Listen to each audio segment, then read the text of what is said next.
اسلام ایک مکمل ضابطہ حیات ہے اور پیغمبر اسلام صلی اللہ علیہ وآلہ وسلم کے دور نبوت اور خلفائے راشدین کے زمانہ میں مسلمانوں کی انفرادی اور اجتماعی زندگی میں پوری طرح جلوہ گر نظر آتا ہے۔ لیکن آج مسلمان اسلام کو مکمل ضابطہ حیات کے طور پر تسلیم تو کرتے ہیں، لیکن خود اپنے عمل سے اس کی نفی کرتے ہیں۔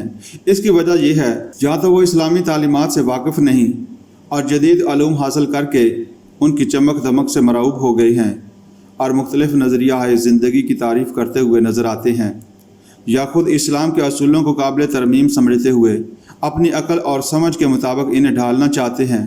شاید انہیں یہ بات بھول جاتی ہے کہ اسلام اللہ تعالیٰ خالق کائنات کا پسندیدہ طرز زندگی ہے۔ اللہ رب العزت ہر عیب اور کمزوری سے پاک ہے، اس لیے اس نے جو دین بنی نوع انسان کے لیے پسند کیا وہ بھی بے عیب ہوگا۔ اسلام کو بطور دین کے پیغمبر صلی اللہ علیہ وآلہ وسلم نے خود بالفعل نافذ کر کے مسلمانوں کے حوالے کیا، اور آپ صلی اللہ علیہ وآلہ وسلم کے خلفائے راشدین نے بھی اس کو اپنے اپنے دور خلافت میں جاری رکھا، اور تاریخ عالم نے دیکھا کہ امن و سکون، خوشحالی اور فارغ البالی میں وہ دور اپنی نظیر نہیں رکھتا۔ آج خود مسلمان اسلام سے مطمئن نہیں، لاتعداد فرقے پیدا ہو چکے ہیں جو اسلام کے چہرے پر بدنما داغ کی حیثیت رکھتے ہیں۔ جب غیر مسلموں کو اسلام کی دعوت دی جائے تو وہ حیرت میں پڑ جاتے ہیں کہ اسلام کے کس فرقہ میں شامل ہوں۔ یہ صورتحال اس لیے پیدا ہوئی کہ خود مسلمان مختلف اغراض و مقاصد کے حصول میں اس حد تک منہمک ہو گئے کہ اسلامی تعلیمات کے سرچشموں کو فراموش کر بیٹھے، اسلام میں ذاتی پسند کی چیزوں کو داخل کر دیا، اور اس طرح مسخ شدہ اسلام کے حامل بن کر ہر قسم کی برکات سے محروم ہو گئے۔ قرآن حکیم اسلامی تعلیمات کا اولین ماخذ ہے۔ اللہ تعالیٰ نے فرمایا، اللہ کی رسی کو مضبوطی سے تھام لو اور فرقہ بندی نہ کرو۔ مسلمانوں نے فرقہ بندی کر کے حکم الہی کی خلاف ورزی کی، چنانچہ نتیجہ ظاہر ہے کہ ہر مسلمان کسی نہ کسی فرقے سے متعلق ہے اور وہ اپنے مخصوص فرقے کو ہی اسلام سمجھتا ہے، حالانکہ اس کی غلطی واضح ہے۔ صحابہ اکرام رضی اللہ تعالی عنہ صرف مسلمان تھے، ان کا کوئی فرقہ یا ٹولہ نہ تھا۔ انہوں نے اللہ کی رسی کو مضبوطی سے پکڑا ہوا تھا۔ ان کے سامنے رسول پاک صلی اللہ علیہ وآلہ وسلم کا فرمان موجود تھا، میں تمہارے پاس دو چیزیں چھوڑے جا رہا ہوں، جب تک تم ان کو اختیار کیے رکھو گے گمراہ نہ ہوگے، ایک کتاب اللہ، دوسری میری سنت۔ صحابہ اکرام رضی اللہ تعالی عنہ نے قرآن و سنت کے اتباع کی جو مثالیں قائم کی ہیں وہ اسلامی تاریخ کا درخشندہ باب ہے۔ خلفائے راشدین کے بعد کے لوگوں کے لیے آپ صلی اللہ علیہ وآلہ وسلم نے ارشاد فرمایا، تم پر لازم ہے کہ میرے طریقے پر چلو اور خلفائے راشدین رضی اللہ تعالیٰ عنہ کی راہ اختیار کرو۔ اللہ تعالیٰ کروڑوں رحمت نازل فرمائے خلفائے راشدین پر کہ جنہوں نے پیغمبر اسلام صلی اللہ علیہ وآلہ وسلم کے اعتماد کو ذرا برابر ٹھیس نہ پہنچائی، اور اپنے زمانے میں سنت نبوی صلی اللہ علیہ وآلہ وسلم پر سختی سے عمل پیرا رہے، اور کسی ایسی چیز کو اسلام میں داخل نہ کیا جو ان حضرت صلی اللہ علیہ وآلہ وسلم نے اسلام میں شامل نہ کی تھی۔ اس طرح وہ دین اسلام کو خالص حالت میں چھوڑ کر رخصت ہوئے۔ اصولی طور پر تو اسلام کی تکمیل بطور ضابطہ حیات خود رب العزت نے فرما دی، جب ان حضرت صلی اللہ علیہ وآلہ وسلم کی زندگی کے آخری ایام میں یہ اعلان کیا گیا کہ آج میں نے تمہارے لیے تمہارے دین کو مکمل کر دیا، اور میں نے تم پر اپنی نعمت تمام کر دی، اور میں نے تمہارے لیے اسلام کو بطور دین ضابطہ حیات پسند کیا۔ یوں اللہ تعالیٰ نے ضابطہ حیات مکمل اور تمام صورتوں میں مرحمت فرمایا، اور پیغمبر اسلام صلی اللہ علیہ وآلہ وسلم نے اس کو نافذ کیا۔ امت کی بدقسمتی کہ نظری طور پر تو دین کو مکمل ضابطہ حیات تسلیم کیا، مگر اس کی سادگی، سہولت اور خلوص کو قائم نہ رکھا۔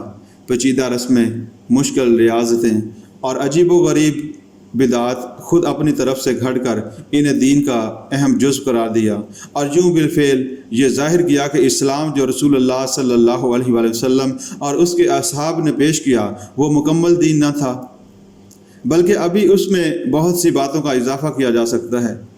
پس مسلمانوں کی اجتماعیت کے لیے اصولوں سے انحراف ظاہر قاتل ثابت ہوا، اور ہونا تھا اس طرح مسلمان گروہ در گروہ ہو کر حق و باطل کی طرح ٹکرانے لگے۔ کاش کہ مسلمان قرآنی تعلیمات کو فراموش نہ کرتے اور اسلام کو اس کی خالص شکل میں رکھتے اور فرمان نبوی صلی اللہ علیہ وآلہ وسلم کو قول فیصل جانتے تو نوبت یہاں تک نہ آتی۔ بالفاظ قرآنی، اگر کسی بات میں تمہارا جھگڑا ہو جائے پس اس کو اللہ اور اس کے رسول کی طرف لوٹا دو، یعنی وہاں سے رہنمائی حاصل کرو۔ ہر مسلمان یہ جانتا ہے کہ تکمیل دین کی آیت کے نزول کے وقت اور خلفائے راشدین کے مبارک ادوار میں صحابہ اکرام رضی اللہ تعالیٰ عنہ کی قبریں کچی تھیں، نہ ان کو غسل دیا جاتا تھا، نہ ان پر غلاف چڑھائے جاتے تھے، نہ وہاں پیسے ڈالنے کے لیے صندوقچے لگے ہوئے تھے، نہ وہاں روشنی کی جاتی تھی، نہ ان پر گنبد بنائے جاتے تھے، نہ درگاہیں تعمیر ہوتی تھیں، نہ متولی بیٹھتے تھے، نہ عرس ہوتے تھے اور نہ میلے۔ البتہ قبروں پر جا کر اپنی موت کو یاد کرنا اور فوت شدگان کے حق میں دعائے مغفرت کرنا معمول تھا۔ خود ان حضرت صلی اللہ علیہ وآلہ وسلم قبرستان میں تشریف لے جاتے اور اہل قبور کے حق میں دعائے مغفرت فرماتے۔ حضرت جابر رحمۃ اللہ علیہ فرماتے ہیں کہ منع فرمایا ہے رسول اللہ صلی اللہ علیہ وآلہ وسلم نے قبروں کو پختہ کرنے سے، ان پر عمارت بنانے سے اور ان پر بیٹھنے سے۔ آپ صلی اللہ علیہ وآلہ وسلم کے ان فرامین پر عہد نبوی صلی اللہ علیہ وآلہ وسلم میں عمل رہا اور خلافت راشدہ میں بھی قبروں پر گنبد تعمیر نہ کیے گئے۔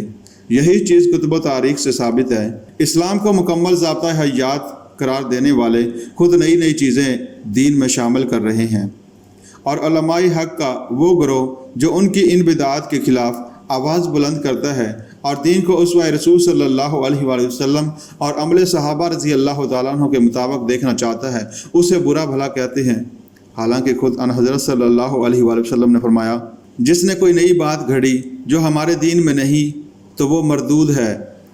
آپ صلی اللہ علیہ وآلہ وسلم نے فرمایا، یقیناً سب سے بہتر بات اللہ کی کتاب ہے اور بہترین طریقہ محمد صلی اللہ علیہ وآلہ وسلم کا طریقہ ہے، اور بدترین چیز وہ ہے جو دین میں نئی پیدا کی گئی، اور ہر بدعت گمراہی ہے۔ بدعت کو آپ صلی اللہ علیہ وآلہ وسلم نے اس لیے بدترین عمل قرار دیا کہ دین میں اضافہ جائز سمجھنے والا دراصل تکمیل دین کی نفی کر رہا ہے۔ وہ اپنے ناقص ذہن کے ساتھ دین کو مکمل کرنے کی کوشش کر رہا ہے، حالانکہ رب العزت اسے مکمل کر چکا ہے۔ یرید اللہ بکم الیسر ولا یرید بکم العسر۔ اللہ تعالیٰ ارادہ کرتا ہے تمہارے لیے آسانی کا اور نہیں چاہتا تمہارے لیے تنگی۔ دین میں بدعات کے وجود کو صحیح تسلیم کرنے والے کہتے ہیں کہ ان چیزوں سے ہمارا مقصود قرب الہی کا حصول ہے، یعنی ہماری نیت نیک ہے، لیکن وہ یہ بات بھول جاتے ہیں کہ قرب الہی کے حصول کے جو طریقے مناسب اور بھلے تھے وہ خود ان حضرت صلی اللہ علیہ وآلہ وسلم نے سکھلا دیے اور کسی دوسرے کے لیے اس میں کوئی گنجائش نہیں چھوڑی۔ قرآن پاک میں بدعت کی مذمت سورۃ الحدید میں مذکور ہے۔ رہبانیت اسلام میں نہیں ہے، لیکن نصارہ نے دنیا کی شہوات اور لذائذ سے کنارہ کشی کی اور حسن نیت کے تحت ترک دنیا اختیار کی۔ اس طرح وہ گناہ سے بچنے کا اہتمام کرنے لگے۔ گناہ سے بچنے کا یہ اہتمام چونکہ فطرت کے تقاضوں سے متصادم تھا، لہٰذا وہ لوگ اس پر قائم نہ رہ سکے اور اپنی حسن نیت کے باوجود غضب الہی کے سزاوار ہوئے۔